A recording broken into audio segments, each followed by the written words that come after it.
चाचा क्या नाम हुआ आपका? विद्यासागर पासवान। अच्छा, कहते हैं कि छठ के खरना का अर्घासन का प्रसाद जब ग्रहण करते हैं उस समय कान में कोई आवाज नहीं जाता है। हाँ, उस टाइम में वातावरण शांत रहना चाहिए, किसी तरह का शोरगुल नहीं रहना चाहिए।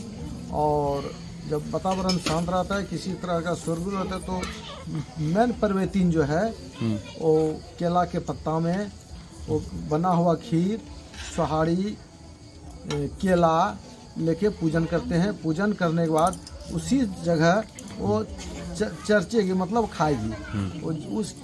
उस समय जितना वो खा ली, तो खाने के बाद जैसे मान लिया कि उसका कान में यदि शोरगुल किसी तरह का गया तो वो फिर उसका हाथ नहीं उठेगा, तो वही खा के मतलब उस समय फिर वो खाना को छोड़ देंगे। खाना को छोड़ देगी। अच्छा। खाना को छोड़ देने के बाद वो फिर 36 घंटा तक वो निर्जला जो है वो रहेगी, जब तक उसका चौथा दिन, छठ पर्व का चौथा दिन सुबह का अर्घ देने के बाद ही वो जो है फिर दलिया को, सूप को तोड़ेंगे।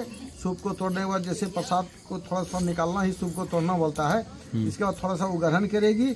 इसके बाद फिर जो है प्रसाद का वितरण होगा और वो जो है जल या कोई अन्य का प्रसाद का ग्रहण करेंगे। अच्छा, ये पर्व 4 दिन का है। पहला दिन है कद्दू भात। कद्दू भात, इस कद्दू भात में क्या है कि आप दाल भात सब्जी कद्दू उसमें देना ही है।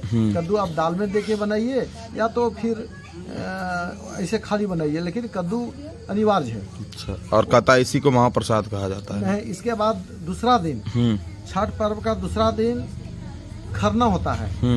खरना में क्या है कि सवेरे से जो कल कद्दू भात जो परिवेतीन खाई है या परिवार के सदस्य लोग खाए हैं, परिवार के सदस्य को छोड़ के वो जो मेन परवेतीन है वो उसी दिन से वो मतलब उपवास में रहेगी। और आज अर्घासन जब दूसरा दिन, जब तक अर्घासन नहीं होगा, अर्घासन वो नहीं देती है, तब तक वो अन्न जल का ग्रहण नहीं करेगी। अर्घासन देने के